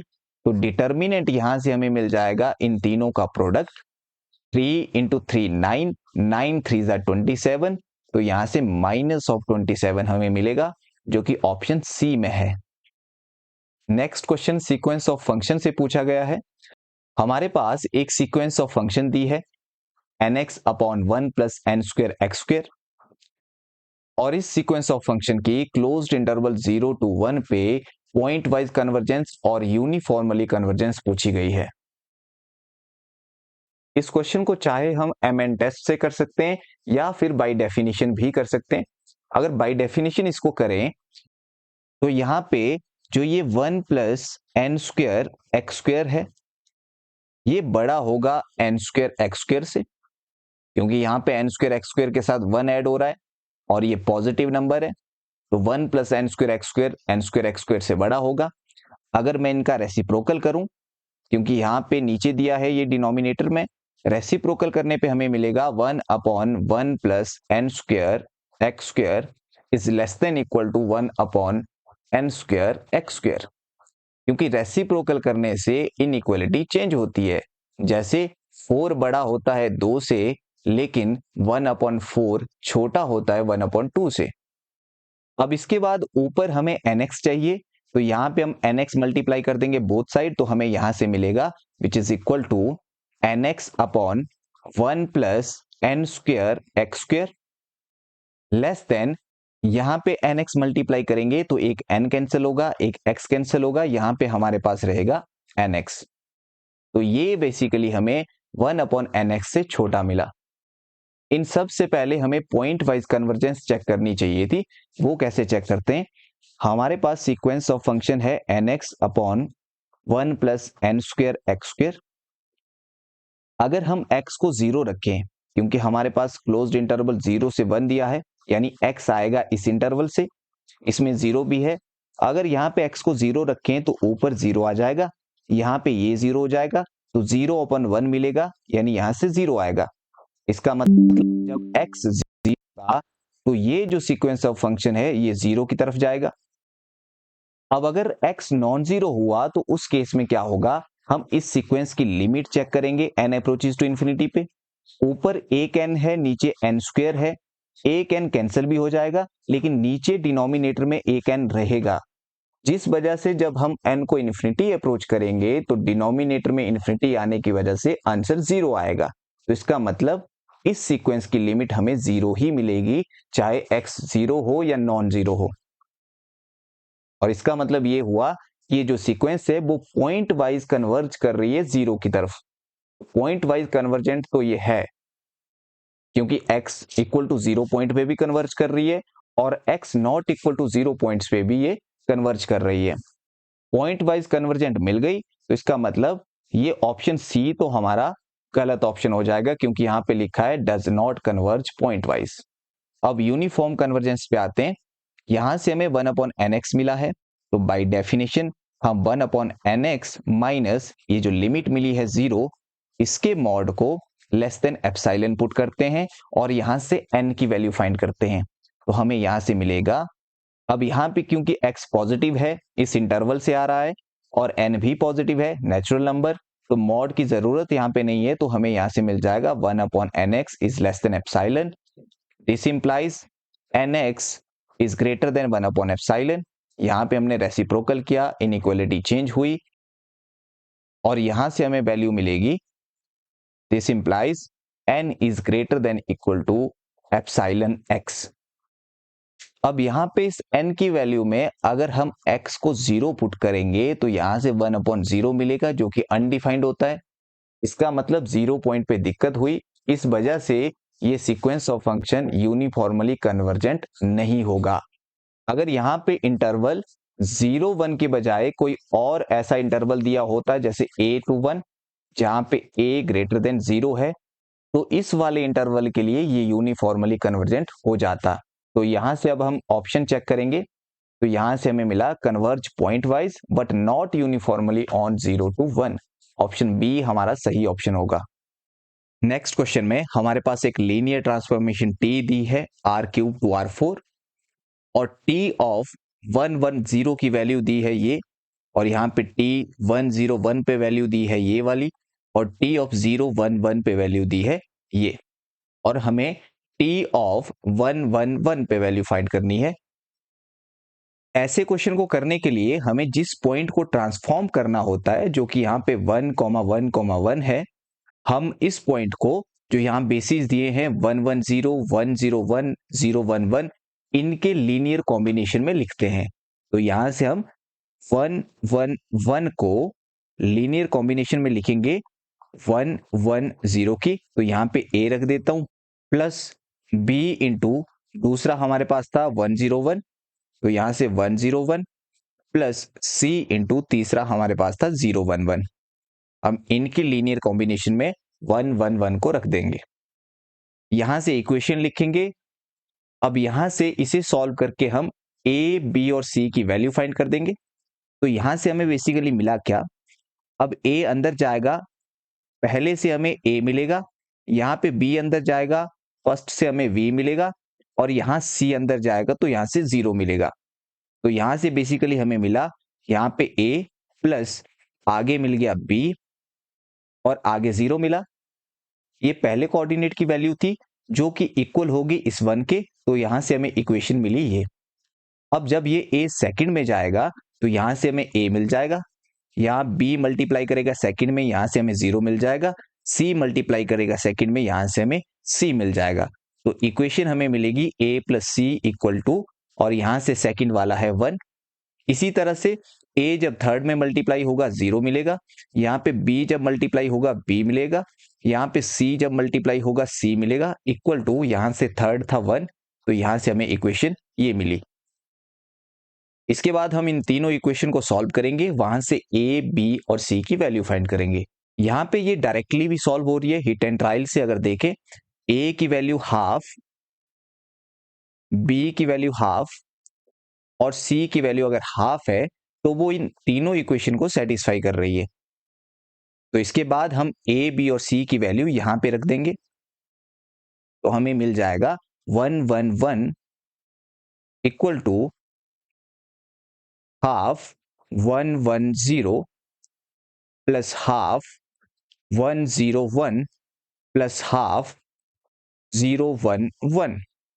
अब इसके बाद हम दोनों साइड ट्रांसफॉर्मेशन लगाएंगे, तो t ऑफ 111 की वैल्यू हमें यहां से मिलेगी हाफ, और इसकी ट्रांसफॉर्म होके वैल्यू हमारे पास दे रखी है ये वाली, t ऑफ 110 की वैल्यू 2000 है, तो यहां से ये वैल्यू हम रख देंगे, तो यहां से हमें मिलेगा 2000, क्योंकि ट्रांसफॉर्मेशन हमने दोनों साइड ली है, तो यहां भी t ऑफ 110 आना था, उसकी वैल्यू ये है, प्लस हाफ ऑफ, और इसकी वैल्यू भी हमारे पास दे रखी है जो कि है 2400, और लास्ट वाले की वैल्यू है 0020। तो यहां से मिलेगा 2400 प्लस आगे हाफ 0020। अब इसे हम सॉल्व कर देंगे, हाफ अंदर मल्टीप्लाई करेगा तो ये आ जाएगा 1000 और आगे मिल जाएगा 1200, और उसके बाद हमें मिल जाएगा 0010। अब इन तीनों को ऐड कर देंगे, पहला पहला कोऑर्डिनेट आपस में ऐड होगा, तो यहां से हमें मिल जाएगा 1 + 1 2 + 0 2, तो यहां से 2 मिला, सेकंड में 0 2 0, ये भी 2 मिला, थर्ड से 0 0 1, ये 1 मिला, और फोर्थ से 0 0 0, ये 0 मिला, तो ये इसका आंसर होगा 2210, जो कि आपके ऑप्शन ए में था। इसके बाद नेक्स्ट क्वेश्चन में हमारे पास एक ऑर्डिनरी डिफरेंशियल इक्वेशन दी है ये वाली, और साथ में एक इनिशियल कंडीशन दी है, और हमने ये बताना है कि इस ऑर्डिनरी डिफरेंशियल इक्वेशन के इनफाइनाइटली मैनी सॉल्यूशन होंगे, या फिर नो सॉल्यूशन होगा, या more than one but finitely many solution होंगे, या फिर यूनिक सॉल्यूशन होगा। यहां पे अगर सेपरेशन ऑफ वेरिएबल हम यूज करेंगे, x को x की तरफ ले जाएंगे और y को y की तरफ, तो यहां से हमें मिल जाएगा दिस इंप्लाइज, ये जो 2y है y की तरफ आएगा तो डिवाइड करेगा, तो ये आ जाएगा 1/2y dy इक्वल टू, ये dx ऊपर जाएगा क्रॉस मल्टीप्लाई करके, तो dx/x हमें मिल जाएगा। दिस इंप्लाइज हमें यहां से क्या मिलेगा, अब हम इसकी इंटीग्रेशन कर देंगे, यहां पे इंटीग्रेशन करेंगे, यहां पे इंटीग्रेशन करेंगे, यहां पे इंटीग्रेशन करेंगे तो 1/2 बाहर आ जाएगा, कांस्टेंट है। 1/y की इंटीग्रेशन dy के रिस्पेक्ट में log y होती है, तो यहां से log y इक्वल टू, यहां पे हमें मिल जाएगा log ऑफ x, प्लस आगे हम कांस्टेंट ऑफ इंटीग्रेशन लिखेंगे। अब क्योंकि ये टर्म्स log की फॉर्म में आ रही है, तो कांस्टेंट को भी हम log की फॉर्म में लिख देंगे, log c। अब इसके बाद थोड़ा सा इसे सॉल्व करेंगे, यहां से हमें मिलेगा log की प्रॉपर्टी यूज करेंगे, तो ये 1/2 यहां पे पावर में जाएगा, और ये आ जाएगा log y की पावर 1/2 इक्वल टू, यहां पे log m plus log n वाली प्रॉपर्टी यूज करेंगे तो log mn हो जाएगा, तो यहां से हमें मिलेगा log x इंटू सी। अगर log को दोनों साइड से हटाएं, एक्सपोनेंशियल हम दोनों साइड लेंगे, तो log log कैंसिल हो जाएगा, और यहां से हमें मिलेगा y की power 1/2 equal to x into C. इसके बाद हमारे पास इनिशियल कंडीशन दे रखी थी y 0 इक्वल टू 0, ये कंडीशन थी। इसका मतलब जब x की वैल्यू 0 है तो y की वैल्यू भी 0 होगी, तो यहां पे हम x और y को 0 0 रख देंगे, यहां पे 0 की पावर हाफ 0 आ जाएगा, यहां से 0 इंटू सी 0 आ जाएगा, तो हमें इक्वेशन मिली 0 इक्वल टू 0। जीरो क्योंकि जीरो के इक्वल होता है, यानी यहां से हमें एब्सर्ड रिजल्ट नहीं मिला, ऐसा कुछ नहीं मिला जो पॉसिबल नहीं है। अगर ऐसा कुछ मिलता जैसे 1 = 0 मिल जाता, जो कि पॉसिबल नहीं होता है, तो उस केस में नो सॉल्यूशन एग्जिस्ट करते हैं। और अगर हमें यहां से सी की वैल्यू यूनिकली मिल जाती तो उस केस में यूनिक सॉल्यूशन होता है। अब यहाँ पे ना तो एब्सर्ड रिजल्ट आया और ना ही सी की वैल्यू हमें मिली, तो ऐसे केस में इनफाइनाइटली मैनी सॉल्यूशन एग्जिस्ट करते हैं। तो यहां से ऑप्शन ए हमारा सही ऑप्शन होगा। अब इसके बाद हमें सॉल्यूशन फाइंड करना है differential equation d² y/dx² + 4y = cos 2x का। ये नॉन होमोजीनियस डिफरेंशियल इक्वेशन है with constant coefficient. Non homogeneous के लिए हमें कॉम्प्लीमेंट्री फंक्शन और पर्टिकुलर इंटीग्रल दोनों फाइंड करने होते हैं। अब यहाँ पे अगर आप ऑप्शन में देखें तो यहाँ पे जो कॉम्प्लीमेंट्री फंक्शन है वो सब में सेम दे रखा है।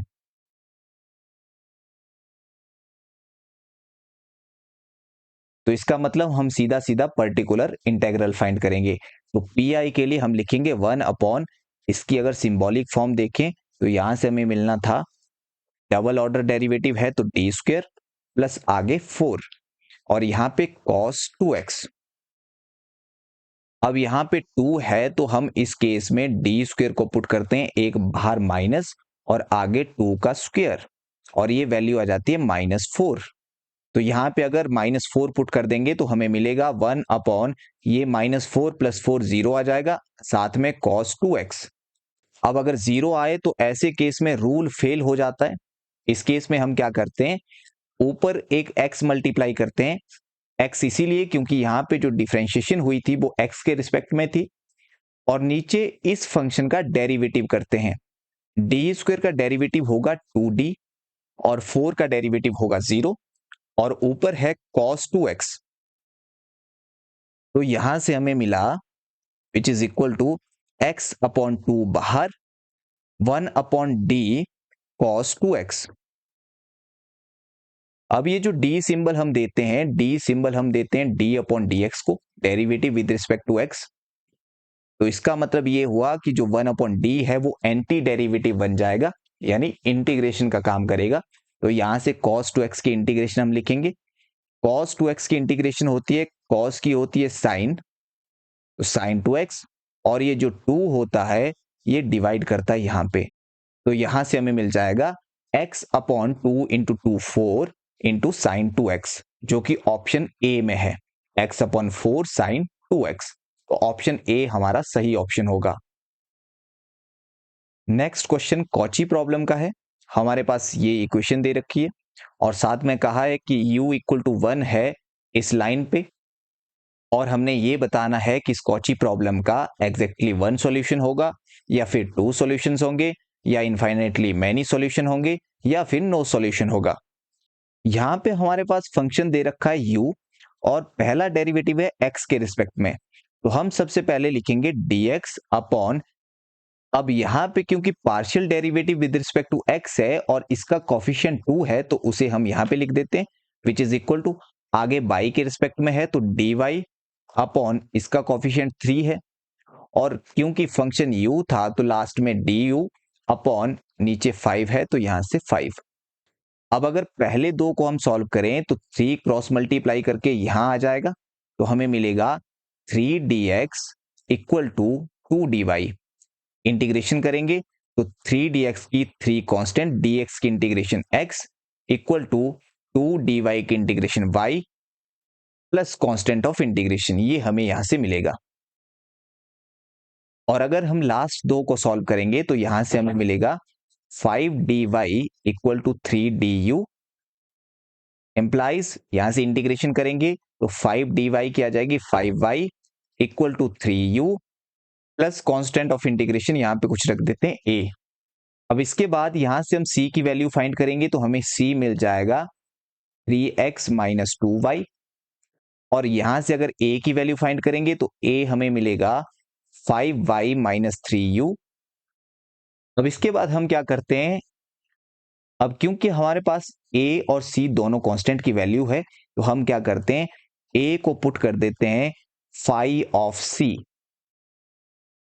तो यहां से हमें मिलेगा a की जगह पे a की value 5y minus 3u which is equal to 5 ऑफ c की वैल्यू 3x माइनस 2y। और हमारे पास एक कंडीशन दे रखी थी, कंडीशन ये है कि u इक्वल टू 1 है अगर 3x माइनस 2y की वैल्यू 0 है। तो हम u को 1 पुट कर देंगे और 3x माइनस 2y को 0 पुट कर देंगे। तो यहां से हमें मिलेगा, दिस इंप्लाइज u को हम 1 पुट करेंगे तो यहां से हमें मिला 5y माइनस 3 इक्वल टू, यहां पे इसे 0 पुट करना था तो 5 ऑफ 0। अब यहाँ पे क्योंकि हमने यहाँ पे 0 पुट किया, लेकिन आगे जो वैल्यू मिली उसमें वेरिएबल है। अगर हमें ऐसी कंडीशन मिलती कि 5 ऑफ 0 इक्वल टू कोई कांस्टेंट, तो उस केस में हम कहते हैं कि इसके इनफाइनाइटली मैनी सॉल्यूशन होते, क्योंकि कांस्टेंट पुट करने पे हमें कांस्टेंट वैल्यू मिलती। लेकिन यहां पे ऐसा नहीं हुआ, कांस्टेंट पुट करने पे आगे वेरिएबल रह रहा है, तो ऐसे केस में नो सॉल्यूशन एग्जिस्ट करता है। तो यहां से ऑप्शन डी हमारा सही ऑप्शन होता। Next question is the solution of differential equation x dy upon dx plus 2y equal to x square is. यहां पे सबसे पहले हम x से थ्रू आउट डिवाइड कर देंगे तो हमें मिलेगा dy upon dx plus 2y upon x equal to x। अब ये जो इक्वेशन है, ये equation dy upon dx plus p y equal to q type की है, लीनियर डिफरेंशियल इक्वेशन। यहां पे p की वैल्यू हमारे पास है 2 अपॉन एक्स और q की वैल्यू हमारे पास है x। लीनियर इक्वेशन को सॉल्व करने के लिए हम सबसे पहले इंटीग्रेटिंग फैक्टर फाइंड करते हैं, जो कि होता है e की power integration of p dx के इक्वल। तो यहां से हमें मिलेगा e की पावर p की वैल्यू हमारे पास है 2 अपॉन एक्स और साथ में dx which is equal to e की पावर 2 बाहर, यहां पे रह जाएगा 1 अपॉन एक्स की integration with respect to dx, और 1 अपॉन एक्स की इंटीग्रेशन होती है log x। तो यहां से log x मिलेगा और फिर log की प्रॉपर्टी यूज करेंगे तो ये 2x की पावर में जाएगा। तो यहां से हमें मिलेगा e की power log x square. e से log कैंसिल होता है तो यहां से हमें x स्क्वायर मिल जाएगा। इस तरह की लीनियर डिफरेंशियल इक्वेशन का जो सॉल्यूशन होता है वो होता है y into integrating factor equal to integration of q into integrating factor dx। तो यहां से हमें मिल जाएगा, this implies y into x square equal to integration of q की वैल्यू हमारे पास है x, तो यहां पे x इंटू इंटीग्रेटिंग फैक्टर हमारे पास है एक्स स्क्वायर, तो यहां से एक्स स्क्वायर और साथ में dx। और यहां से हमें मिलेगा, this implies y into x square equal to, यहां पे ये एक्स क्यूब हो जाएगा और इसकी इंटीग्रेशन आ जाएगी x की 4/4 plus constant of integration c। और उसके बाद हमें y की वैल्यू यहां से मिल जाएगी, एक्स स्क्वायर को दूसरी तरफ भेजेंगे, एक्स स्क्वायर यहां पे डिवाइड करेगा तो 2 पावर कैंसिल होगी, तो यहां से मिलेगा x square by 4 plus c upon x square. ये हमारा सॉल्यूशन रहेगा और ये सॉल्यूशन ऑप्शन ए में है। नेक्स्ट क्वेश्चन में हमें पर्टिकुलर इंटेग्रल फाइंड करना है इस डिफरेंशियल इक्वेशन का। तो यहां पे हम लिखेंगे 1 अपॉन, यहां से इसकी सिंबॉलिक फॉर्म हमें मिल जाएगी, डबल डेरिवेटिव है तो डी स्क्वायर प्लस आगे 4 है और आगे यहां पे ये वाला फंक्शन e की power x plus sign 2x। Separate करेंगे तो एक बार 1 upon D square plus 4 e की पावर x के साथ आएगा, प्लस एक बार 1 अपॉन डी स्क्वायर प्लस 4 यहां पे साइन 2x। जब यहां पे फंक्शन e की पावर ax टाइप का होता है तो इस केस में हम d को पुट करते हैं x का कॉफिशिएंट। x का कॉफिशिएंट यहां पे 1 है तो हम d को पुट करेंगे 1। तो यहां से हमें मिलेगा 1 अपॉन 1 प्लस 4 e की पावर x प्लस, अब यहां पे क्योंकि 1 अपॉन 5 आने वाला है तो यहां से ऑप्शन सी और ऑप्शन ए डिस्कार्ड हो जाएंगे, क्योंकि यहां पे 1/4 है। और जब यहां पे साइन ए एक्स या कॉस ए एक्स होता है तो उस केस में हम डी स्क्वायर को पुट करते हैं माइनस ऑफ जो यहां पे एक्स का कॉफिशिएंट रहता है, जैसे 2 है इसका स्क्वायर, तो यहां से हमें मिलेगा माइनस ऑफ 4। यहाँ पे हम -4 पुट करेंगे तो -4 + 4 यहाँ पे 0 आ जाएगा और यहाँ पे sin 2x, ये रूल फेल हुआ। और ऐसे केस में हम क्या करते हैं, यहां से मिल जाएगा 1/5 e⁻x और यहाँ पे हम ऊपर एक x मल्टीप्लाई करते हैं और नीचे इस d² + 4 का डेरिवेटिव करते हैं, तो यहां से मिलेगा 2d और साथ में sin 2x। और इसके बाद यहाँ पे x/2 बाहर प्लस में और 1/d sin 2x होगा और 1/d का मतलब होता है इंटीग्रेशन, तो sin 2x की इंटीग्रेशन करनी है। साइन की इंटीग्रेशन होती है माइनस कॉस, तो यहाँ पे -x/2 कॉस ऑफ 2x और साथ में जो ये 2x का डेरिवेटिव होता है वो नीचे यहाँ पे आता है। तो ये बेसिकली बना -x/4 कॉस ऑफ 2x। और अगर ऑप्शन को हम देखें तो ये ऑप्शन बी में था, -x/4 कॉस ऑफ 2x।